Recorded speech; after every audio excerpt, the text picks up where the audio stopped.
إن الحمد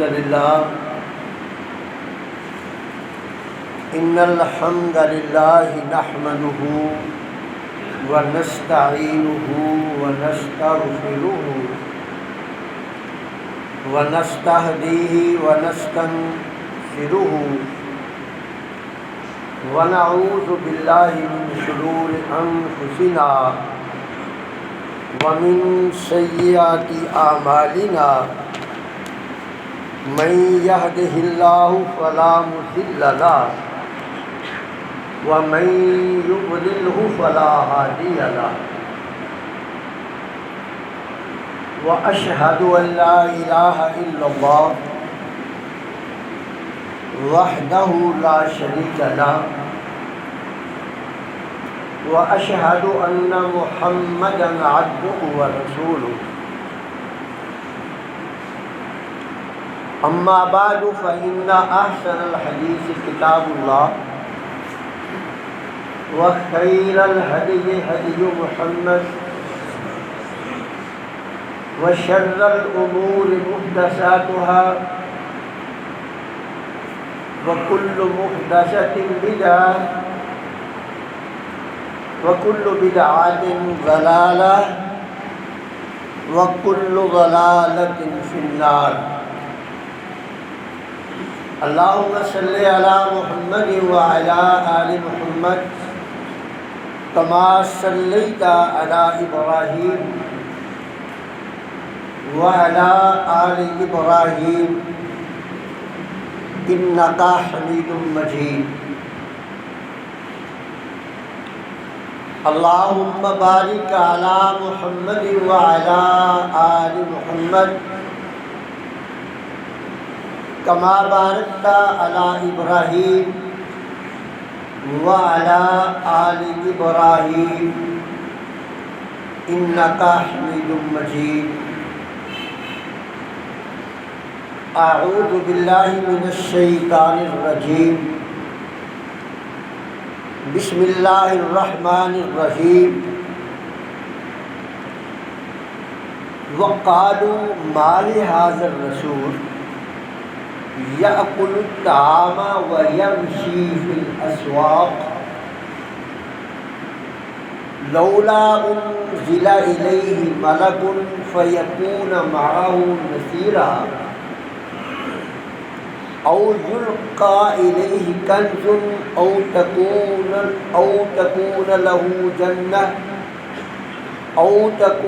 له جنة يأكل منها وقال الظالمون إن تتبعون إلا رجلا مسحورا انظر كيف ضربوا لك الأمثال فضلوا فلا يستطيعون سبيلا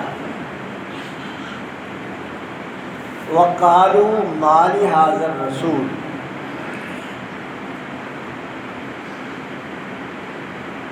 عرب قبائل اور خصوصاً قریش یہ کہنے لگے کہ یہ کیسا رسول ہے یأکل الطعام ویمشی فی الاسواق، کھانا بھی کھاتا ہے اور بازاروں میں روز معاش کے لیے چلتا پھرتا بھی ہے. لولا انزل الیہ ملک، اس کے ساتھ اس کی مدد کے لیے ایک فرشتہ کیوں نہیں اتارا گیا؟ فیکون معہ نذیرا، وہ اس کے ساتھ مل کر لوگوں کو ڈراتا. او یلقی الیہ کنز، یا اس پر کوئی آسمان سے سونے چاندی کی بارش کر دی جاتی. او تکون لہ جنت، یا اس کے لیے کوئی باغ ہوتا یأکل منہا، اس سے یہ کھاتا پیتا. وقال الظالمون، ان ظالموں نے یہ کہا ان تتبعون الا رجلا مسحورا کہ ان مسلمانوں کو کیا ہو گیا ہے کہ معاذ اللہ یہ ایک سحر زدہ آدمی کے پیچھے لگے ہوئے. انظر کیف ضربوا لک الامثال. اے پیغمبر صلی اللہ علیہ وسلم آپ ان کی حالت ذات پر ذرا غور کرو، یہ کس قسم کے مضحکہ خیز اعتراضات کرتے ہیں. فضلوا، یہ راہ راست سے بھٹکے ہوئے ہیں. فلا یستطیعون سبیلا، اور ان کے پاس دلائل دینے کے لیے کچھ نہیں بچا.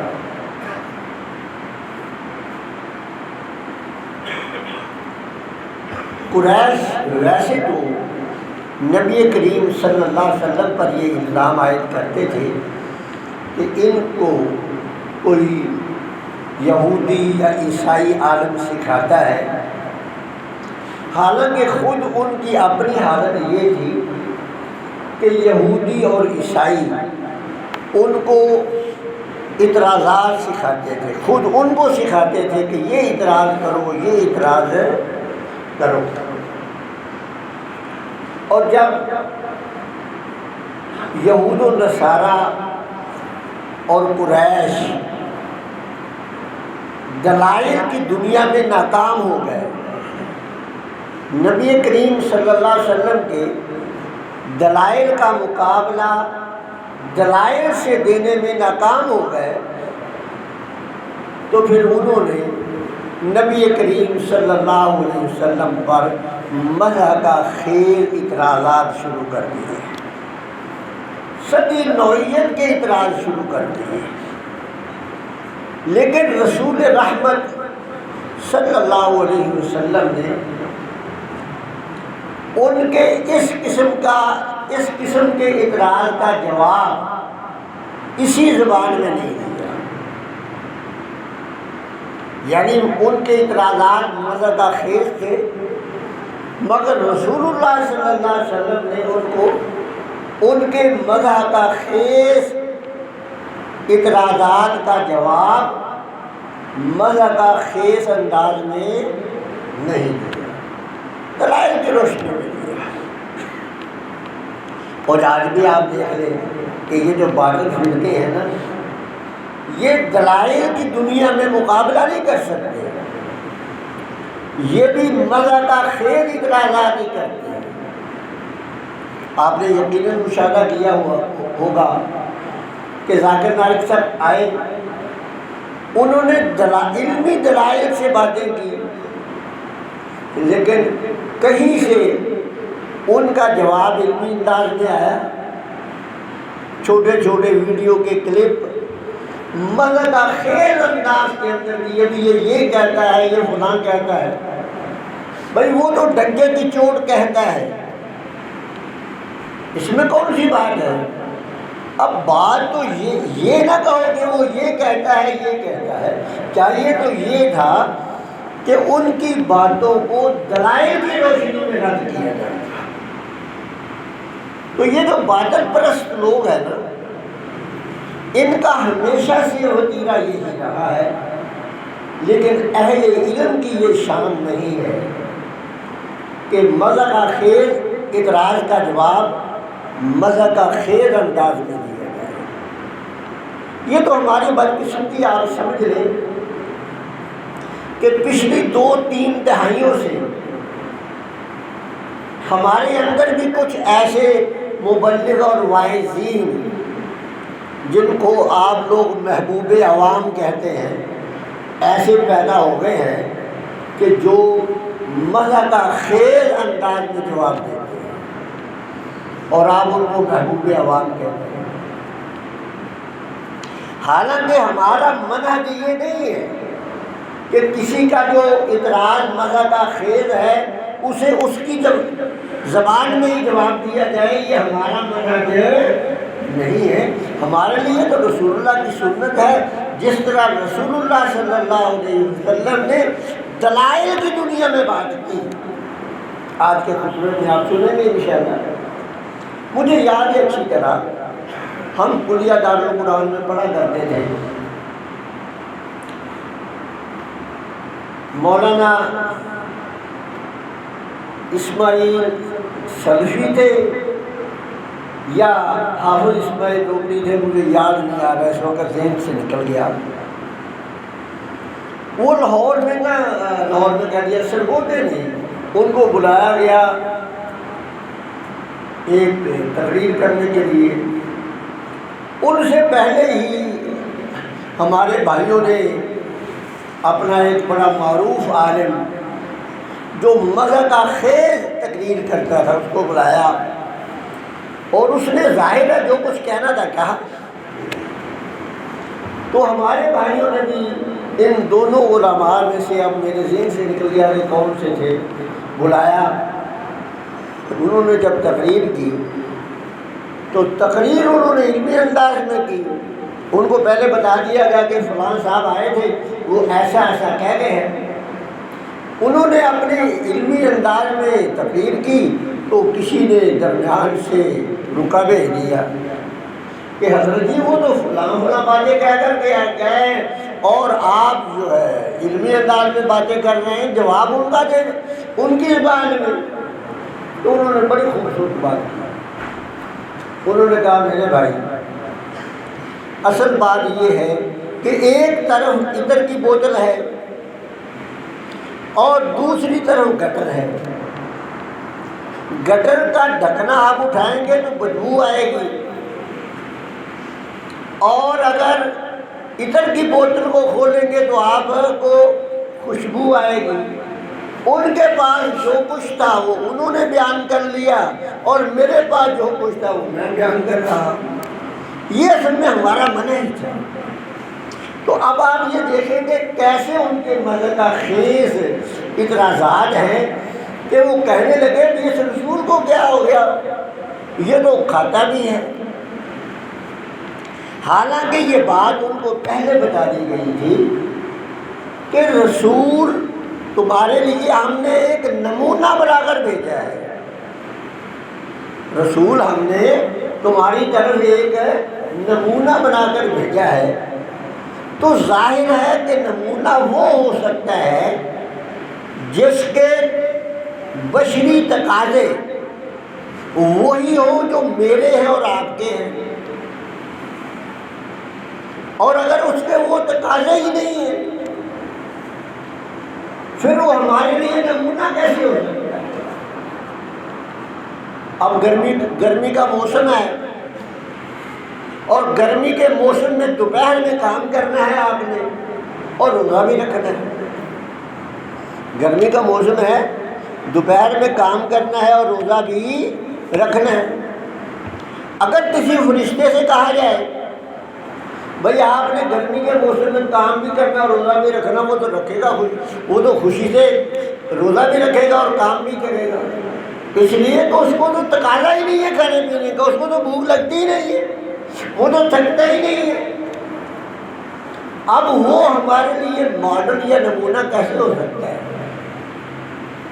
ہم اس کی طرح کیسے کام کر سکتے ہیں؟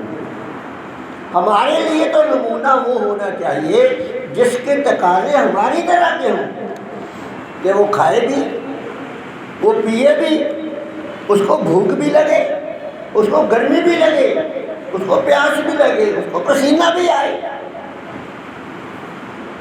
تو وہ ہمارے لیے نمونہ ہو سکتا ہے، نہ کہ وہ جو ان تمام تقاضوں سے پاک ہے۔ تو یہ ایک بڑا سچی سا سوال تھا۔ کہنے لگے کہ اس رسول کو کیا ہو گیا، یہ تو کھاتا پیتا ہے، وَيَمْشِي فِي الْأَسْوَاقِ، اور یہ روزی روٹی کمانے کے لیے بازار میں اور منڈی میں بھی جاتا ہے، یہ روزی روٹی کمانے کے لیے بازار میں اور منڈی میں بھی جاتا ہے۔ تو یہ اگر اللہ کا برگزیدہ ہے تو او یلقا الیہ کنز، اگر یہ اللہ کا برگزیدہ ہے اور یہ کہتا ہے اللہ سب خزانوں کا مالک ہے، تو پھر اس کو کیا ضرورت ہے روزی روٹی کمانے کی؟ کیا ضرورت ہے اس کو منڈی اور بازار میں جانے کی؟ اس پر تو آسمان سے سونے کی ٹڈیاں برسنی چاہیے، سونا چاندی کی بارش ہونی چاہیے، کنز خزانے سونا چاندی اس کے پاس آنا چاہیے، یہ تو بازار میں جاتا ہے۔ اچھا یہ دیکھیں ذرا غور کریں، اللہ اکبر۔ کہیے ابوبکر صاحب یہ ہے کہ یہ جملہ میرے اور آپ کے لیے ہے کہ وہ یمشی فی الاسواق، یہ جملہ میرے لیے یا وہ جو میرے ہم مشرب ہیں ان کے لیے ہے کہ نبی دین کی دعوت بھی دیتا ہے اور روزی روٹی بھی کماتا ہے۔ ایسا نہیں ہے کہ وہ آپ کے سر پر ہی پل رہا ہے، کبھی سب کچھ مجھے آپ نہیں دینا ہے، میرا تو اتنی تنخواہ سے گزارا نہیں ہوتا، آپ نے میرے گزران کا پورا بندوبست کرنا ہے۔ ایسا نہیں ہے میرے بھائی، میرے پاس بڑا ٹائم ہے، میں بھی آپ کی طرح روزی روٹی کمانے کے لیے نکلوں۔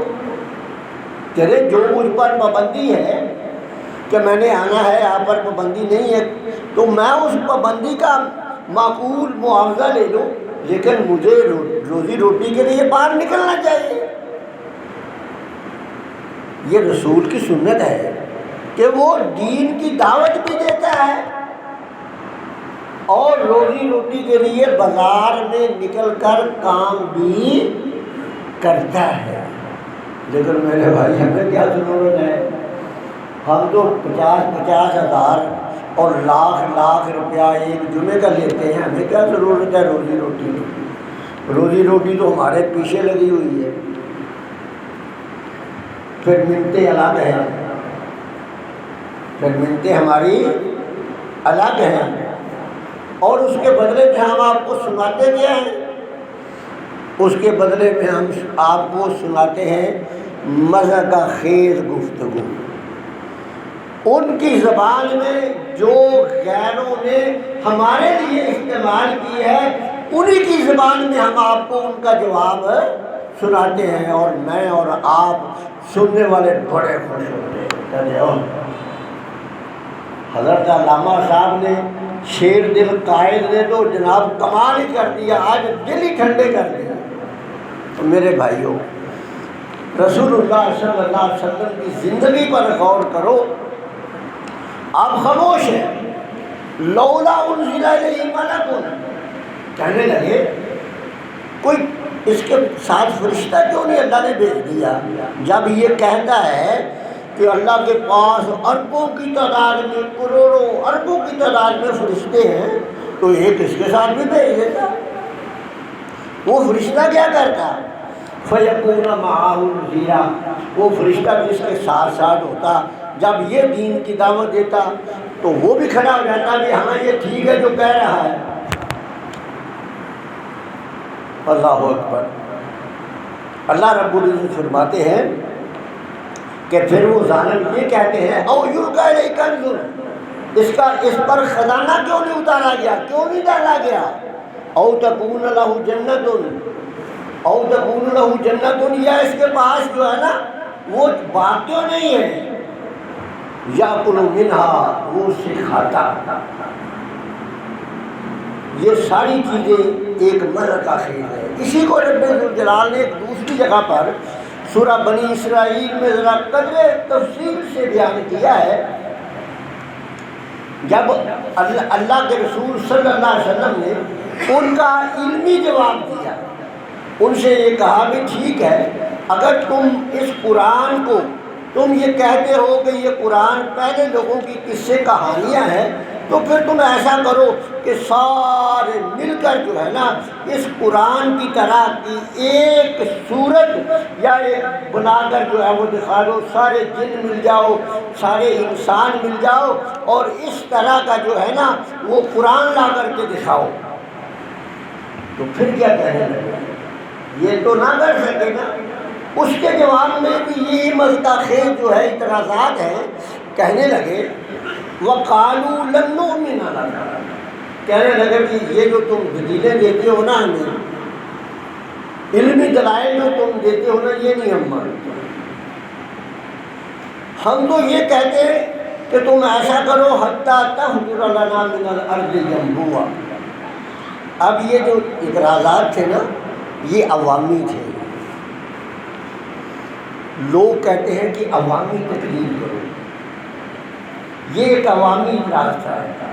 یہ جو لوگ ہوتے ہیں نا اس قسم کے مداری، یہ عوامی ایشو کو لے کر پکڑتے ہیں تاکہ لوگوں کے ذہن میں یہ بات آ جائے، کیونکہ مکے کی سرزمین جو تھی نا غیر ذی زرع تھی، بے آب و گیا تھی، نہ وہاں پانی تھا نہ سبزہ تھا۔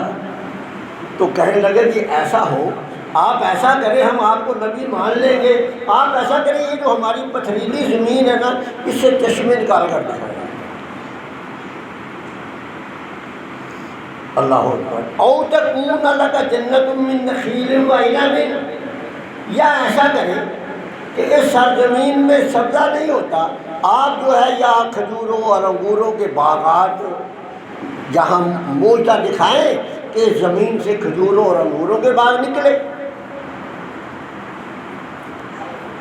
او تسقط السماء کما زعمت علینا کسفا، یا پھر ایسا کریں تو روز روز جو ہمیں دھمکیاں دے رہا ہے کہ اگر ہم تمہیں نہیں مانیں گے تو تم پر عذاب آ جائے گا، پھر ایسا کرو اپنے رب سے کہو کہ آسمان پر ہم پر پتھروں کی بارش کر دے، عذاب نازل کر دے۔ او تأتی باللہ والملائکۃ قبیلا، یا ایسا کر کہ ہمارے سامنے اللہ کو اور فرشتوں کو لے آ۔ او یکون لک بیت من زخرف، یا پھر ایسا ہو رب سے کہو کہ یہ جو تیری جھونپڑی ہے نا جس کا دروازہ بھی نہیں ہے، اس جھونپڑی کو سونے کا محل بنا دے۔ او ترکب فی السماء، یا پھر تو ہمارے سامنے آسمان پر چڑھ، لیکن وَلَن نُؤْمِنَ لِرُقِيِّكَ، صرف آسمان پر چڑھنا ہم تسلیم نہیں کریں گے۔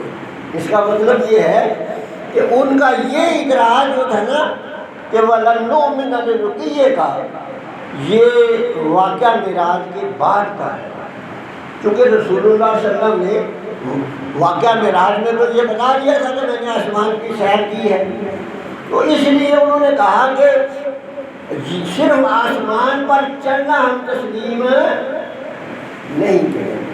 یعنی یہ کافروں نے بھی تسلیم کر دیا تھا اس بات کو کہ نبی کریم صلی اللہ علیہ وسلم آسمان پر گئے ہیں، تبھی انہوں نے دوسرا اعتراض کیا، انہوں نے کہا اکیلا آسمان پر چڑھنا ہم تسلیم نہیں کریں گے۔ یہ کون تھے؟ مکے کے کافر جو نبی صلی اللہ علیہ وسلم کو رسول نہیں مانتے تھے، اور آج دنیا میں مسلمانوں کے نام نہاد اسکالر جن کو عربی کا کچھ نہیں آتا، بس ایسے ٹی وی پر بیٹھ بیٹھ کے اسکالر بن گئے ہیں، وہ کہتے ہیں نہیں یہ جو معراج ہوئی تھی آسمان پر نہیں، یہ خواب میں ہوئی تھی، خواب میں گئے تھے رسول اللہ آسمانوں پر، ایسے نہیں گئے تھے۔ آدمی احمقوں سے پوچھے کہ پھر یہ کائے کا کمال ہے؟ اگر خواب میں گئے تھے تو کون سا کمال ہے؟ خواب میں تو پتہ نہیں آپ سب کہاں کہاں رات کو چلے جاتے ہیں، کیا خیال ہے؟ آپ بھی کبھی خواب میں پاکستان سے باہر گئے ہیں کہ نہیں؟ اگر پاکستان سے باہر نہیں گئی تو کم از کم پاکستان کے اندر تو شہر گھومے ہی ہوں گے نا۔ تو اگر یہ آپ خواب میں جا سکتے ہیں اور رسول اللہ بھی خواب میں گئے تو یہ کون سے کمال کی بات ہے؟ پھر تو یہ معمول کی بات ہوئی۔ بات تو کمال کی یہی ہے کہ نفس نفیس جائے۔ تو وہ کہنے لگے کہ بھی ہم آپ کو نا محض آسمان پر آپ کا چلنا نہیں مانیں گے، حتیٰ تنزل علینا کتابا نقرأہ، یہاں تک کہ آپ جب اترے نا آسمان سے آپ کے ہاتھ میں کتاب بھی ہو، آپ ایسے لہراتے آئیں کہ بھی آج یہ دیکھ لو میں کتاب لے کر آ رہا ہوں، نقرأہ، پھر ہم اس کو پڑھیں۔ اب نبی کریم صلی اللہ علیہ وسلم نے دیکھو کیسا علم جواب دیا، حالانکہ ہمارے جیسا ہوتا تو شاید نہ دیتا، یہ کہتا کہ بھئی یہ تو میری خفت ہو گئی، یہ تو میری ہار ہو جائے گی. لیکن رسول اللہ صلی اللہ علیہ وسلم نے بڑا علمی جواب دیا. فرمایا لوگوں سن لو، حل کنت الا بشر الرسول. فرمایا میں نے کب دعویٰ کیا ہے کہ میں اللہ ہوں؟ میں نے تو خدائی دعویٰ کیا ہی نہیں کہ بھی سارے اختیارات میری مٹھی میں ہیں.